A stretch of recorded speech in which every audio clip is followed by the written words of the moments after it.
Hello everyone. BPSC ने अनइवैल्यूएटेड copies upload कर दिए हैं।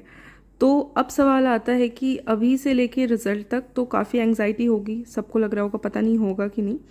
तो लोग अपने आंसर्स जज करवाना चाहते हैं, अपने आंसर्स को इवैल्यूएट करवाने के लिए अलग अलग कोचिंग इंस्टीट्यूट्स के पास भेजते हैं। बट अगर आपको ऐसा नहीं करना, अगर आप चाहते हैं कि खुद से जज करें, तो ये वीडियो आपके लिए है। तो इस वीडियो में हम लोग देखेंगे कि खुद से कैसे जज कर सकते हैं। आज हम लोग देखेंगे कि शॉर्ट आंसर्स जितने हैं GS1 एंड GS2 के, उसको कैसे खुद से जज कर सकते हैं।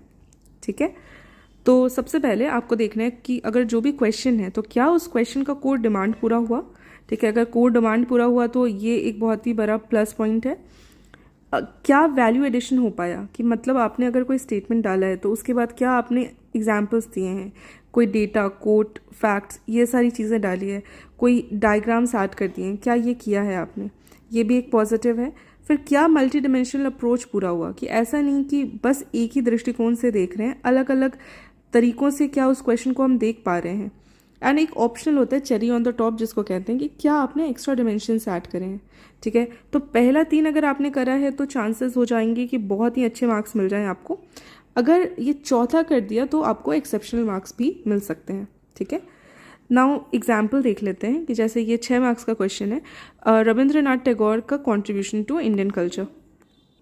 सवाल है कि भारतीय संस्कृति में रविंद्रनाथ टैगोर के योगदान। ठीक है, तो इसका कोड डिमांड क्या है? कोड डिमांड है कि टैगोर ने कैसे इन्फ्लुएंस किया इंडियन कल्चर को। ठीक है, इंडियन कल्चर में उनका क्या कॉन्ट्रीब्यूशन था, उनका इन्फ्लुएंस क्या था। ठीक है, तो अब दूसरा जो हम लोगों ने देखा था कि वैल्यू एडिशन हो पाया है कि नहीं। तो जो आपने कोई भी पॉइंट लिखा हो, जैसे मान लो आपने पॉइंट लिखा है कि give huge depository of literary wealth, basically उनका कॉन्ट्रीब्यूशन लिटरेचर में रहा। तो क्या आपने उसके बाद एक एग्जाम्पल डाल के ये डाल दिया कि हाँ चलो एग्जाम्पल अपरिचिता, तो ऐसे क्या आपने एग्जाम्पल्स डाले अपने पॉइंट्स के साथ। ठीक है, तीसरा जो मल्टी डिमेंशनैलिटी की बात हो रही थी कि जब इंडियन कल्चर की बात करी तो ऐसा नहीं कि बस लिटरेचर देख लिया। ठीक है, लिटरेचर का एक पॉइंट डाल सकते हैं, पेंटिंग का एक पॉइंट डाल सकते हैं, सॉन्ग्स, एजुकेशन, जो भी आपको कल्चर के अलग अलग फेसेट्स दिख रहे हैं, क्या आपने उन फेसेट्स पे लिखा, उन पे काम करा है अपने आंसर पे। अगर हाँ तो ये बहुत ही अच्छी बात है। एंड चौथा पॉइंट है कि क्या आपके एक्स्ट्रा डिमेंशंस थे आंसर में। खैर इस बार तो GS1 में 1.5 पेजेस ही मिले थे शॉर्ट आंसर्स के लिए, हिस्ट्री वाले पोर्शन में। बट क्या आपके पास उस छोटे से स्पेस में आप उसको इतना मैनेज कर पा रहे थे कि कुछ एक्स्ट्रा चीज़ डाल दी। वैसे तो ये ऑप्शनल है, ठीक है, लेकिन अगर मान लो आपने अर्ली लाइफ के बारे में थोड़ा डाल दिया, या फिर क्या उनके कोई नेगेटिव इन्फ्लुएंस भी थे, या फिर अभी का कंटेम्प्रेरी इन्फ्लुएंस जो था वो उसके बारे में आपने मेंशन कर दिया, तो ये सारी चीज़ें जो हैं अगर आपके आंसर्स में हैं तो वो एक बहुत ही अच्छा आंसर माना जाएगा।